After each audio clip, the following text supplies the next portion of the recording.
The dusty streets of Ouagadougou felt tense that morning. 8-year-old Amara held tight to her mother's old cotton dress as they walked through the busy marketplace. She could smell the familiar scents of grain and dried fish, mixed with something else, fear. The sellers spoke in quiet whispers, their eyes looking nervously toward the government buildings that stood in the distance. Right. Concrete guards. Amara had learned to read the city's moods through her young eyes. When military trucks rolled through the streets with their engines growling like metal monsters, when the radio stations played only patriotic songs over and over, when her teacher at school spoke in riddles about changes coming to our beloved nation, these were the signs that trouble was coming. But today felt different. Today, the very air seemed to buzz with worry and fear. Her mother Fatima pulled her daughter closer as they passed a group of soldiers hanging around near a checkpoint.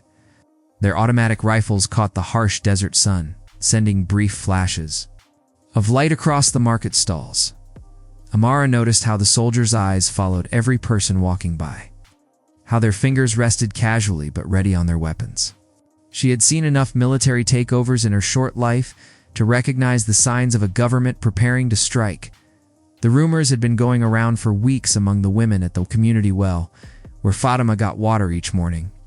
Ibrahim Traoré, the young captain who had won the hearts of Burkina Faso's people with his promises of independence and his strong opposition to foreign military bases, was in danger. The old leaders, backed by outside forces who made money from the country's problems, had grown tired of his revolutionary talk. They wanted him silenced forever. Amara understood more than adults gave her credit for. She had watched her father return from the mines each evening, his clothes covered with dust and his spirit crushed by foreign companies that took Burkina Faso's gold while leaving its people poor. She had seen her older brother Mohammed join the protests demanding an end to French military presence, only to return home with stories of tear gas and police beatings. She knew that Captain Traoré represented something precious, hope for a future where children from Burkina Faso might inherit more than dust and dependency. As they reached the fabric section of the market, Fatima's phone buzzed with an urgent message. Her face went pale as she read the text from her sister who worked as a cleaner in the presidential palace. They know the message read simply, "Tonight, tell everyone." Amara watched her mother's hand shake as she processed the information. The child's sharp eyes caught the subtle exchange of glances between her mother and the fabric seller, Madame Cohn, who had been listening to a small radio hidden beneath rolls of colorful fabric. The tiny voice of a news reporter was talking about routine political meetings, and Amara could see the worry lines deepening around both women's eyes. "Mama," Amara whispered, tugging at her mother's sleeve. "What's happening?" Fatima knelt down. To her daughter's eye level, her voice steady, despite the fear in her heart.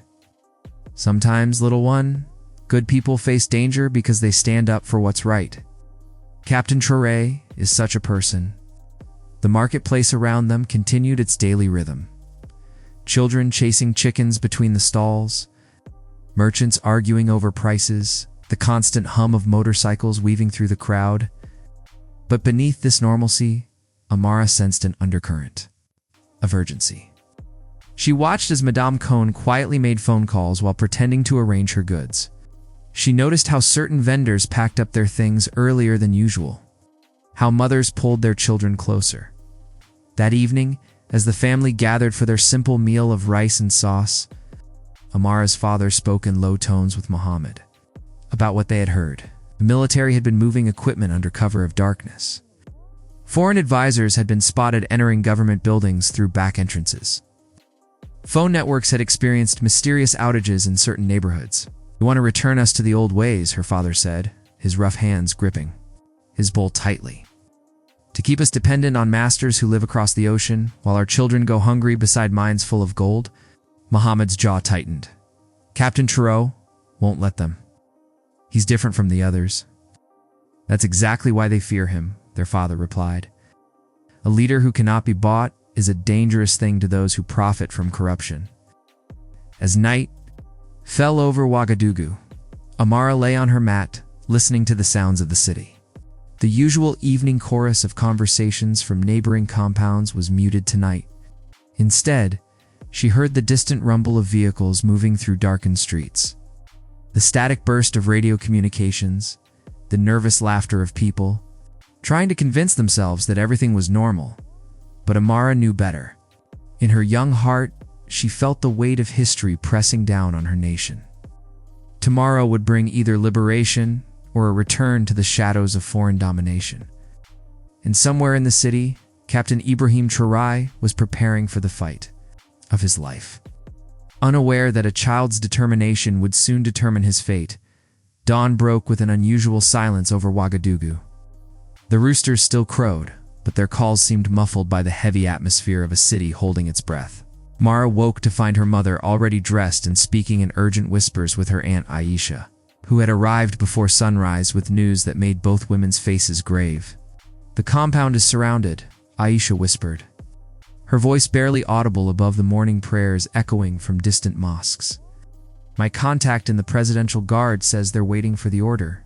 They have his location," Amara pretended. To sleep while listening to every word? She learned that Captain Traoré had spent the night moving between safe houses, staying one step ahead of the forces hunting him. But the net was closing. Informants bought with promises of money or threatened with imprisonment had been feeding information to his enemies throughout the night.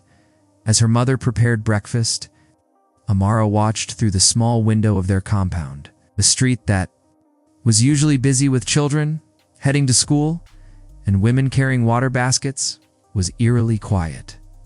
A black sedan with tinted windows had been parked at the corner since before dawn, its occupants invisible, but their presence ominous. The child's mind raced as she processed the fragments of conversation she had overheard. She knew where Captain Traoré was hiding. Her brother Mohammed had mentioned it in passing 3 nights ago. When he thought no one was listening, the old colonial administrator's house in Sector 15, abandoned since independence, but sturdy enough to provide temporary refuge. Friend Kofi worked as a security guard for the company that maintained the property, but Amara also understood something the adults hadn't fully grasped yet. She was invisible in ways they couldn't be. Children moved through the city like water flowing around obstacles, unnoticed by authorities who saw them as part of the urban landscape rather than potential threats or allies. Her small size and innocent appearance could take her places where even her brave brother couldn't go. The morning unfolded with agonizing tension. News trickled in through text messages and whispered phone calls. Military checkpoints had been established on all major roads leading out of the capital. Airport was under heavy surveillance. Foreign journalists were being quietly escorted from the country under the pretense of ensuring their safety during this period of uncertainty. At school, Amara's teacher, Monsieur Ouidrao, attempted to maintain normalcy by conducting regular lessons, but his voice carried an underlying strain. During recess, groups of children huddled together, repeating fragments of conversations they had overheard from their parents. Some spoke with the casual cruelty of innocence about catching the traitor, while others, like Amara, understood that something precious was being threatened. It was during mathematics class that everything changed. Amara's phone, an old device her father had given her for emergencies, buzzed with a message from her cousin Salif, who lived near Sector 15. Many cars with soldiers. "They're going to the old white man's house." Amara's heart hammered against her ribs. They had found him. In perhaps 30 minutes, maybe less, the forces arrayed against Captain Traoré would reach his hiding place. She looked around the classroom. At her teacher, droning on about fractions, at her classmates copying problems from the blackboard, at the peaceful routine of education continuing while history teetered on a knife's edge just kilometers away. The decision crystallized in her young mind with startling clarity. Adults were trapped by their size, their responsibilities, their fear of consequences.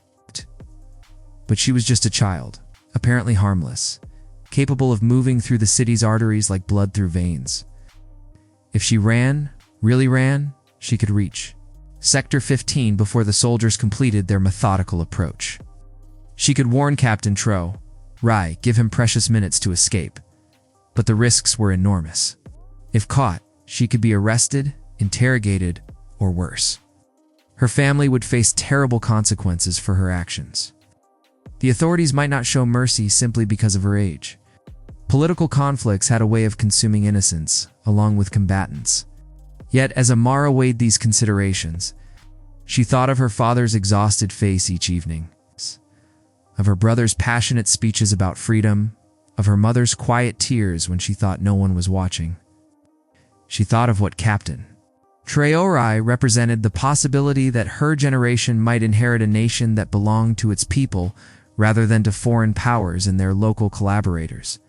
During the midday break, while her classmates shared their meager lunches under the acacia trees, Amara made her choice.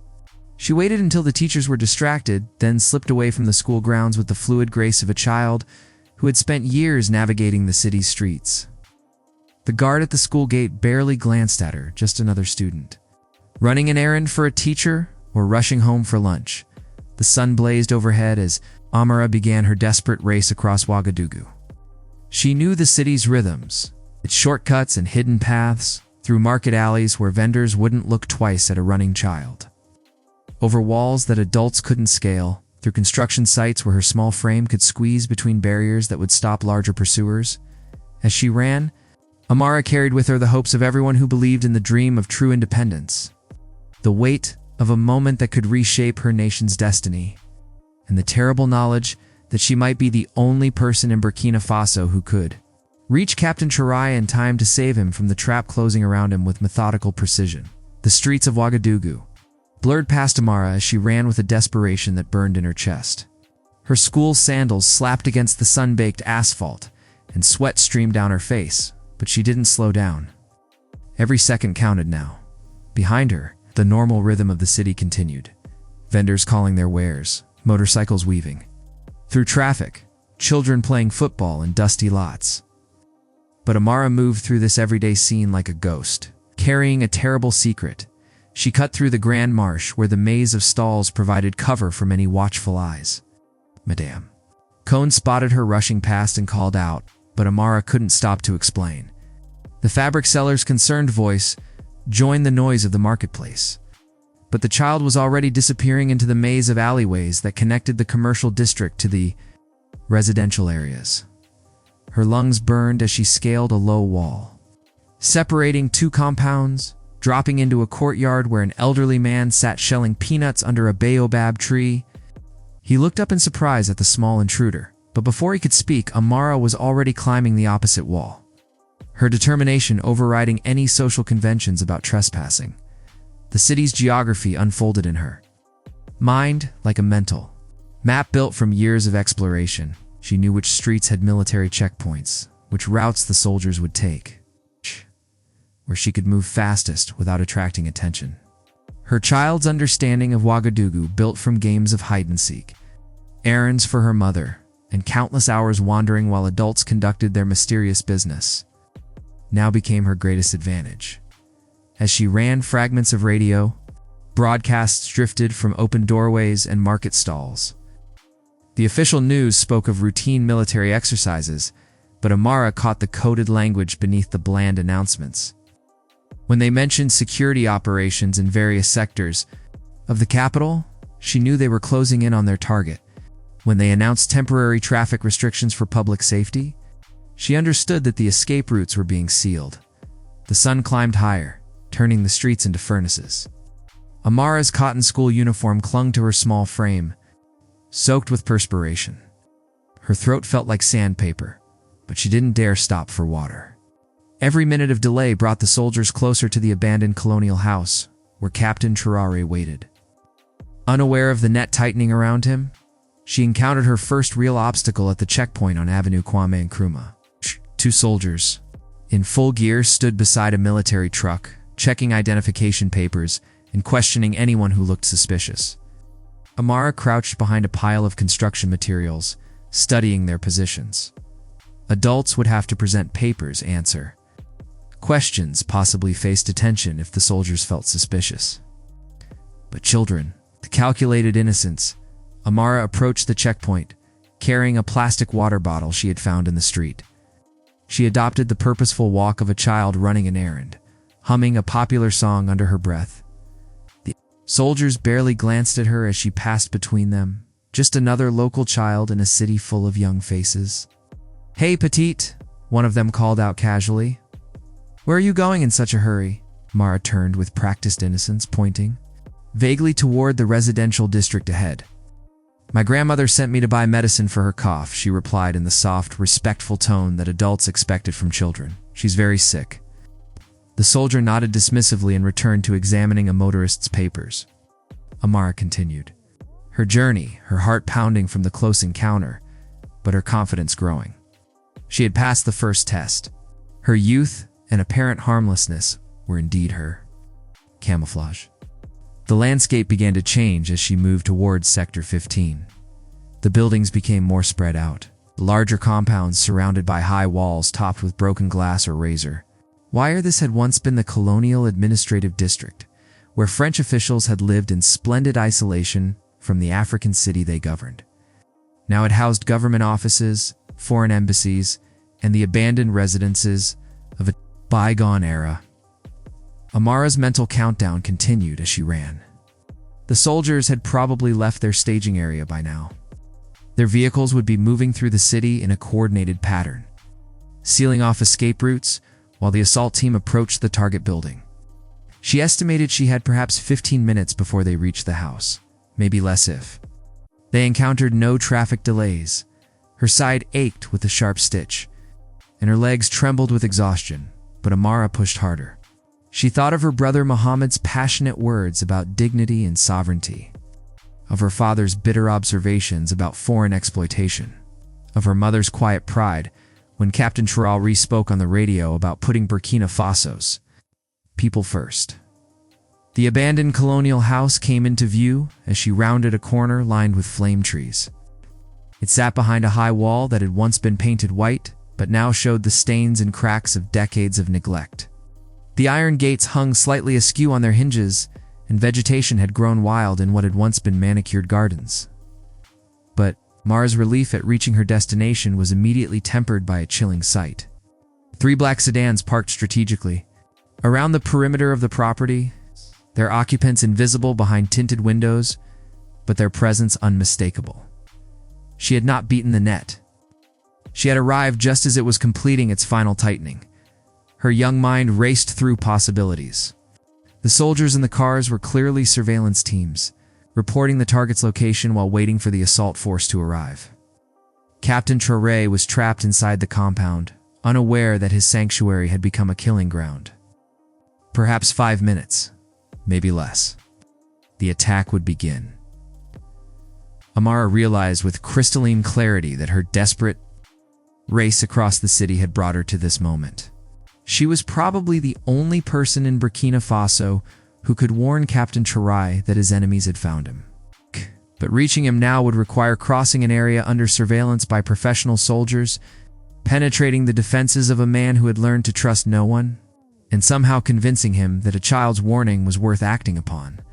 The weight of her nation's future rested in the hands of an 8-year-old girl standing in the shadow of flame trees, watching death close in on the man who represented her. People's last hope for true independence. The surveillance vehicles maintained their positions like predators waiting for the kill. Amara crouched behind a concrete water tank, studying the deployment with the tactical awareness of a child who had grown up in a nation where coups were part of the political landscape. The soldiers inside those cars were professionals. Their positioning covered all conventional escape routes. Their communication equipment would coordinate perfectly with the assault team. Their orders were undoubtedly to ensure that Captain Traoré did not leave the compound alive. But they were watching for adult threats, conventional escapes, predictable responses. They weren't expecting an 8-year-old girl with desperate courage and intimate knowledge of how to become invisible in plain sight. Amara's mind mapped the compound's layout from memory. 2 years ago, her class had taken a field trip to various historical sites around Ouagadougou, including this abandoned colonial residence. She remembered the tour guide explaining how the French administrators had built their houses with multiple exits, front gates for official business, side entrances for servants, and back passages for emergencies during the turbulent independence period. The main gate was clearly being watched. But Amara recalled a section of the rear wall where the concrete had cracked and shifted over time. During their school visit, she had noticed that the break was large enough for a small person to squeeze through, though their teacher had quickly shepherded the students away from what he deemed a safety hazard, moving with the fluid stealth that came naturally to children who had learned to navigate adult conflicts. Mara circled wide around the surveillance perimeter. She used the natural cover of overgrown vegetation, drainage ditches, and the scattered debris of urban decay. The abandoned lots around the colonial district provided perfect concealment. Areas too worthless for development, but rich in hiding. Spots for someone small enough to exploit them. As she worked her way toward the rear of the compound, Amara heard the distant sound of heavy vehicles approaching. The assault team was arriving. Her window of opportunity was shrinking to mere minutes, perhaps less. She had to reach Captain Traoré before the attack began, but she also had to do it without alerting the surveillance teams to her presence. The crack in the rear wall was exactly where she remembered it, though it had widened slightly over the intervening years. Weeds and small shrubs had grown up around the opening, providing natural camouflage. Amara checked once more to ensure she wasn't being observed, then squeezed through the gap with the boneless flexibility of childhood. Inside the compound, the neglect was even more apparent. What had once been formal gardens had returned to wilderness. Fruit trees grew unpruned, their branches forming natural tunnels of green shadow, cascaded over crumbling walls in explosions of purple and red. The swimming pool had become a stagnant rectangle of green water where mosquitoes bred and small birds came to drink. The house itself loomed ahead, its colonial architecture a monument to a vanished era of foreign domination. French windows with peeling paint looked out over verandas where administrators had once sipped gin and tonic while discussing the exploitation of African resources. Now those same windows were dark, but Amara caught a subtle movement behind. One of them, the shift of a curtain, a brief glimpse of a human silhouette. Captain Traoré was indeed inside, and he was watching for threats.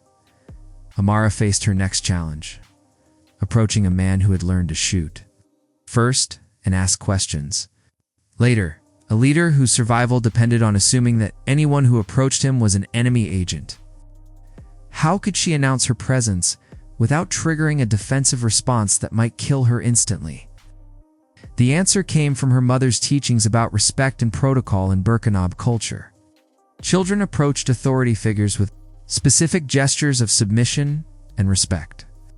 Amara moved into the open area between the garden and the house, then sat down on the ground in the traditional posture of supplication. She placed her hands palm up on her knees and began to speak. In a clear voice that carried across the compound without being loud enough to alert the surveillance teams, "Captain, my name is Amara Ouedraogo," she called out in Moor, the local language that would immediately identify her as a genuine Burkinab child rather than a foreign agent. "I am the daughter of Fatima and granddaughter of Boubacar, who fought for independence. I have come to warn you of great danger." The silence stretched for long seconds. Mara could hear her own heartbeat, the distant rumble of military vehicles growing closer, the rustle of leaves in the hot wind. She remained motionless, demonstrating through her posture that she posed no threat, that she came seeking protection for him rather than harm. A window opened slowly, and Captain Ibrahim Traoré appeared. He was younger than Amara had expected. From his radio broadcasts, his face marked by the intensity of a man who carried his nation's hopes on his shoulders. His eyes scanned the compound expertly, checking for signs of ambush or trap, before focusing on the small figure sitting respectfully in his abandoned garden. "Child," he said quietly, "this is not a place for you. There are dangerous men seeking to harm me." "That is why I have come, Captain," Amara replied, maintaining her respectful posture. "They have found you. The soldiers are already here, watching the compound. In perhaps 3 minutes, maybe less, they will attack this house. Must escape now, through the back wall where I entered." Captain Traoré studied her face with the trained eye of a military officer assessing intelligence. He had learned to read deception, to spot enemy agents, to distrust information that seemed too convenient. But what he saw in Amara's earnest expression was something different. The desperate honesty of a child who had risked everything to deliver a message she believed could save her country. the sound of vehicles stopping outside. The front gate confirmed her warning with chilling precision. Through the windows, they could both see the movement of armed figures taking positions around the compound. The trap was closing with military efficiency. "Why?" Captain Traoré asked as he quickly gathered essential items from his temporary shelter. "Why would you risk your life for me?" Amara rose to her feet, her mission nearly complete, but her greatest challenge still ahead. "Because you represent our future, Captain. Because without you, we return to being slaves in our own land." The sound of boots on gravel indicated that the assault team was approaching the main entrance. Captain Traoré made his decision, following the brave child who had somehow penetrated layers of professional surveillance to bring him this life-saving warning. Together, they moved toward the rear wall and the narrow crack that would either lead to freedom or become their shared grave. The sound of metal grinding against metal echoed through the compound as the assault team breached the front gate. Captain Traoré. And Amara moved through the overgrown garden with practiced silence. Their footsteps muffled by years of accumulated leaves and debris. The child led with the confidence of someone who had memorized every inch of their escape route. While the military officer followed, his training warring with the surreal reality of trusting his life to an 8-year-old guide. Contact inside confirmed. A voice crackled over radio communications that carried clearly in the still air. Beginning sweep of the main building, Mara pressed herself against the rear wall beside the crack she had used to enter. Through the gap, she could see the wasteland beyond, a stretch of abandoned construction projects and drainage ditches that would provide cover once they cleared the compound. But first, they had to get through the opening without being detected.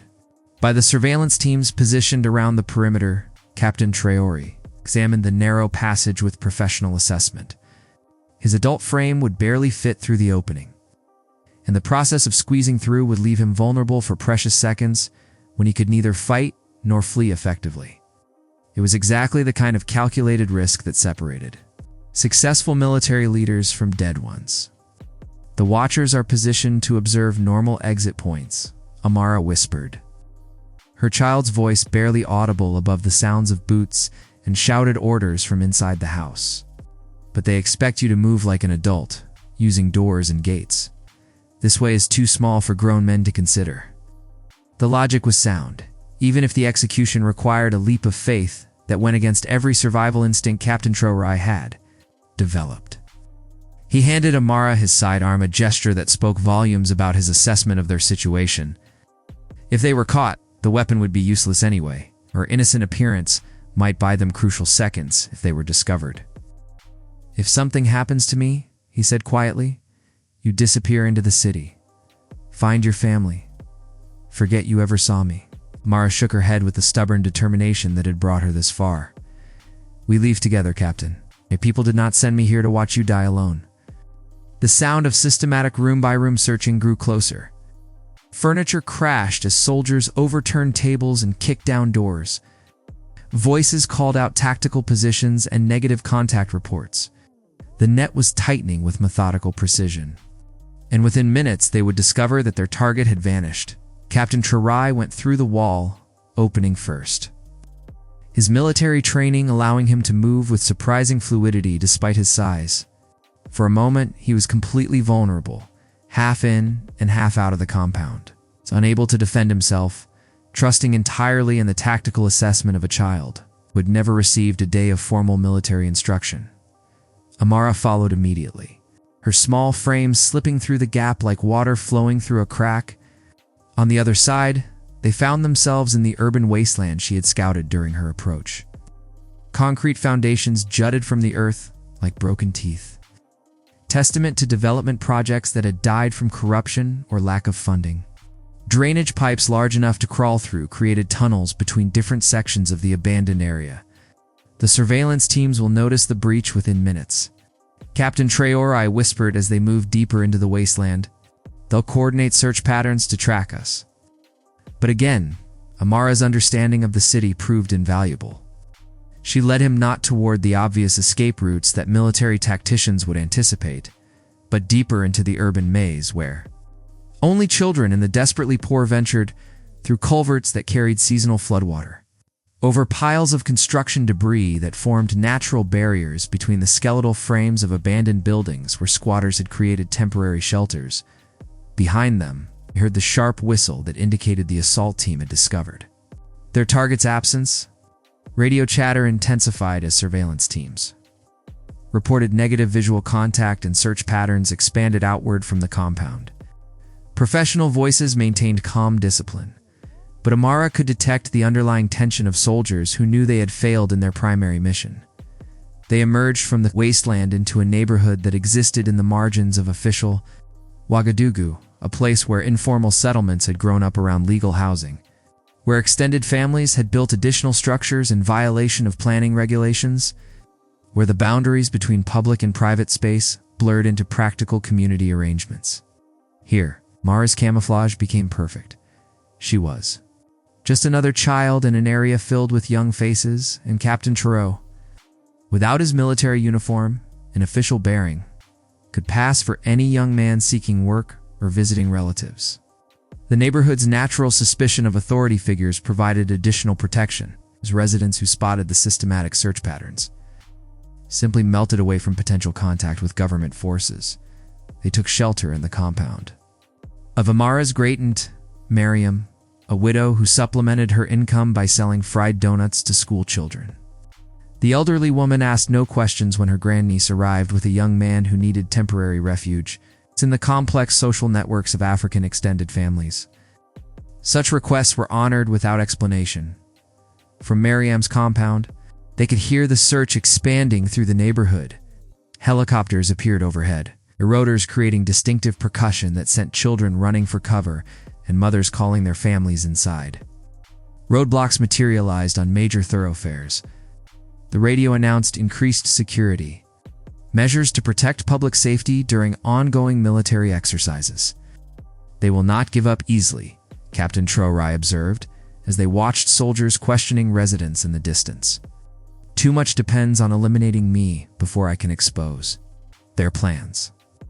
Amara studied his face with the serious expression of a child who had seen too much political violence in her short life. Then we must ensure you survive to speak the truth, Captain. My people deserve to hear your voice. As the search patterns moved away from their immediate area, they began planning the next phase of their escape. Captain Traoré needed to reach allies who could provide secure transportation out of the capital, but every major route was now monitored.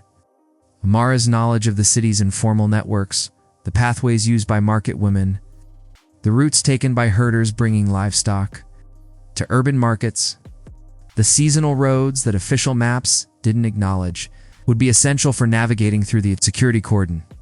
The bond between the military leader and the brave child had deepened through their shared danger. They were no longer strangers brought together by circumstance, partners in a struggle that would determine whether Burkina Faso remained trapped in cycles of foreign domination or finally achieved the genuine independence its people had dreamed of since the colonial period ended. The safe house in Sector 12 buzzed with activity as loyal members of Captain Traoré's network gathered to plan their next moves.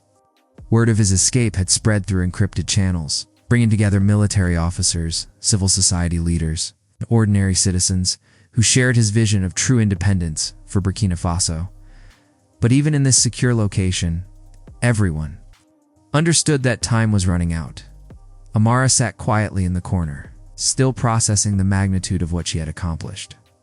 Her desperate run across Ouagadougou, her penetration of professional surveillance, her successful guidance of Captain Traoré to safety, these actions had changed the course of her nation's history. Yet she remained in the eyes of most adults. In the room, simply a child who had stumbled into events beyond her understanding. Only Captain Traoré recognized the depth of her contribution. During the planning discussions, he repeatedly deferred to her knowledge of the city's informal networks, her understanding of how children moved invisibly through adult conflicts, her insights into which communities could be trusted and which might harbor informants. The main airport is completely locked down, reported Colonel Sankara, one of Captain Traoré's most trusted allies. Every airfield in the country is under surveillance. The borders with Mali and Niger are sealed. Their Coordinating with foreign intelligence services to ensure you cannot reach friendly territory, the assembled group studied maps and discussed options with growing frustration. Every conventional escape route had been anticipated and blocked. The forces arrayed against them had resources that seemed unlimited: satellite surveillance, electronic intercepts, networks of paid informants, cooperation from neighboring governments that feared the spread of genuine independence movements. "They have planned this carefully," observed Dr. Sawadogo, a university professor who had joined the movement after witnessing foreign interference in Burkina Faso's educational system. "They want to ensure that Captain Traoré disappears completely, with no trace of what happened to him, and they can install their puppet government and claim he was never a serious threat." As the discussion continued, Amara began to understand that their escape from the compound had been only the first challenge. The real battle was just beginning, a struggle not just for Captain Traoré's survival, but for the ability to communicate his message to the Burkinabé people and the wider world. His enemies controlled the official media, the telecommunications infrastructure, and most of the foreign press. Even if he remained free, his voice might never be heard. It was then that Amara remembered something crucial from her journey across the city. During her desperate run to warn Captain Traoré, she had passed through the Grand Marché, where Madame Cohn maintained her fabric stall. The merchant woman had been listening to a small radio, but more importantly, she had been making discreet phone calls to other vendors, passing information through the informal networks that connected market women across West Africa. "Captain," Amara said, her young voice cutting through the adult conversation, "you are thinking like soldiers and politicians, but there is another way to send your message." The room fell silent as the military officers and intellectuals turned to listen to the child who had already proven her strategic value. Captain Traoré gestured for her to continue, his expression serious and attentive. "The market women have their own networks," Amara explained.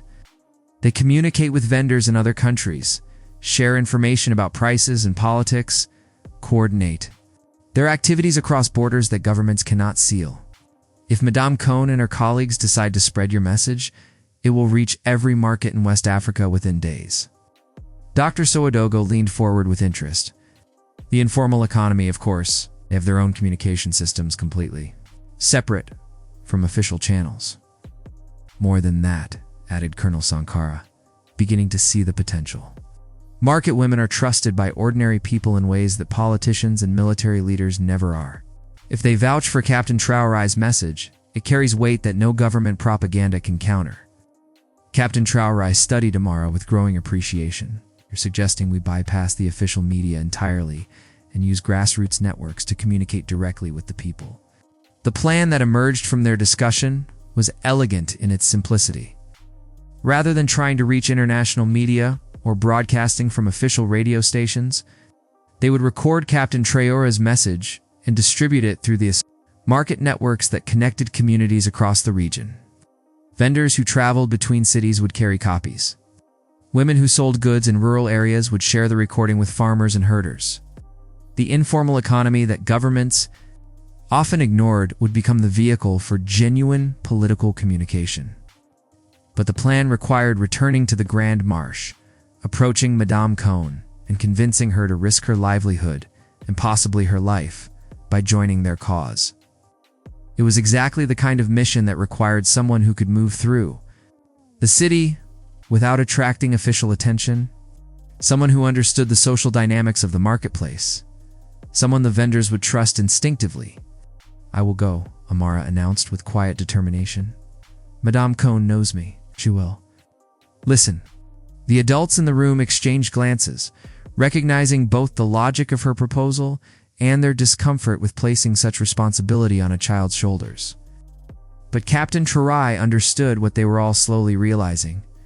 Amara had become an integral part of their movement, not through accident, but through her own courage and strategic thinking. "The risks are enormous," Colonel Sankara warned. "If she's caught carrying the recording, they'll trace it back to all of us." "But if we don't try," Amara replied with the clear logic that only children could sometimes achieve, "then Captain Traoré's message dies with him in this room. My people deserve to hear the truth about their future." Captain Traoré spent the next hour recording his message on a small digital device that could be easily concealed and quickly copied. His words were carefully chosen to speak directly to ordinary Burkinabe citizens. Farmers were struggling with unfair farm rules. Miners worked hard to make foreign companies rich, while their families stayed poor. Mothers watched as their children's futures were being sold to foreign countries. He talked about taking control of their own country, not just as a big political idea, but as the right of people in Burkina Faso to control their own resources, teach their own children, and decide their own future. He explained how foreign military bases on their land were not protecting them. Instead, they were protecting the interests of those who took their wealth. He shared a vision of real independence that would need sacrifice, but would bring back dignity to a proud nation. As the sun set over Ouagadougou, Mara got ready for what might be her last mission. The recording device was hidden inside her school backpack, invisible to anyone just looking, but she could reach it if she found the right contacts. Her mother's phone number was saved in a cheap burner phone in case she needed emergency help. Most importantly, she carried with her the trust of a man whose vision could change her country. The journey back to the Grand Marche needed all of Amara's knowledge of the city's patterns. Military patrols had increased a lot since the failed operation at the Colonial House. Checkpoints had been set up at random places, designed to catch people who thought they understood the security pattern. Plainclothes agents mixed with ordinary citizens, watching for suspicious behavior or unusual movements. Amara moved through this dangerous environment with the smooth grace of someone who belonged completely to the city landscape. She timed her movements to match the evening rush. When streets filled with workers going home, she followed routes that took her through areas where military presence was necessarily light, past schools where armed soldiers would create public relations problems, through residential areas where aggressive checkpoints would anger important families at the Grand Marche. She found Madame Coney closing her stall for the day. The fabric merchant's face showed the stress of a day spent listening to increasingly bad news reports and rumors from her network of contacts. When she spotted Amara approaching, her expression mixed concern with curiosity. "Child, what brings you here so late? Your mother must be worried." Amara looked around to make sure they were not being watched, then moved closer to speak in the low tones that merchants used for private business discussions. "Madame, I carry something that could change our country's future, but I need your help to make sure it reaches the right people." The older woman's eyes sharpened with understanding. She had lived through enough political upheavals to recognize the signs of a crucial moment. Without asking for details, she gestured for Amara to follow her to the small storage room behind her stall where they could speak privately. "What you ask could be dangerous for all of us," Madame Coney said after Amara had explained her mission. "The authorities are watching everyone, listening to phone calls, questioning people about their loyalties." "But you have connections they cannot monitor," Amara replied. "Networks they do not understand, because they see only the official economy." Captain Traoré's message needs to reach our people directly, without passing through channels that can be controlled or corrupted. Madame Coney studied the young girl's face in the dim light of the storage room. She saw not just courage, but a clear understanding of what was at stake. This child had risked everything to save a leader who represented their nation's hopes. Now she was asking the market women of West Africa to complete that mission by making sure his voice could not be silenced. The decision came naturally to someone who had spent decades building relationships based on trust and mutual support. Madame Coney nodded slowly, then began making the phone calls that would set in motion a communication network spanning thousands of miles and reaching millions of people. Within hours, Captain Traoré's message was spreading through pathways that governments could neither trace nor stop. Market women shared it with their customers. Travelers carried copies to distant villages. Migrants working in other countries sent it to their home communities. The informal networks that connected ordinary Africans across artificial colonial borders became the vehicle for a message of authentic independence and self-determination. 3 days later, mass demonstrations erupted at the same time across Burkina Faso as citizens demanded the implementation of Captain Traoré's vision for genuine sovereignty. The foreign-backed conspiracy to eliminate him had failed, not because of military intervention or diplomatic pressure, but because a child's courage had enabled his message to reach the people who mattered most. The ordinary Burkinabe citizens whose collective voice was more powerful than any external force. Standing in the crowd that gathered outside the presidential palace, Amara watched as Captain Ibrahim Traoré emerged to address his people. His words carried across the packed square, speaking of dignity, independence, and a future built by Africans for Africans. The revolution that began with a child's desperate run across the city had become a movement that would reshape the destiny of an entire nation. In that moment, Amara understood that she had done more than save one man's life. She had helped preserve the possibility that her generation would inherit a country truly free from foreign domination. A nation where children could grow up with dignity and hope, rather than dependence and exploitation. The seconds before Captain Traoré's capture had stretched into a new chapter of African history, written by the courage of ordinary people who refused to accept that their fate should be determined by forces beyond their control.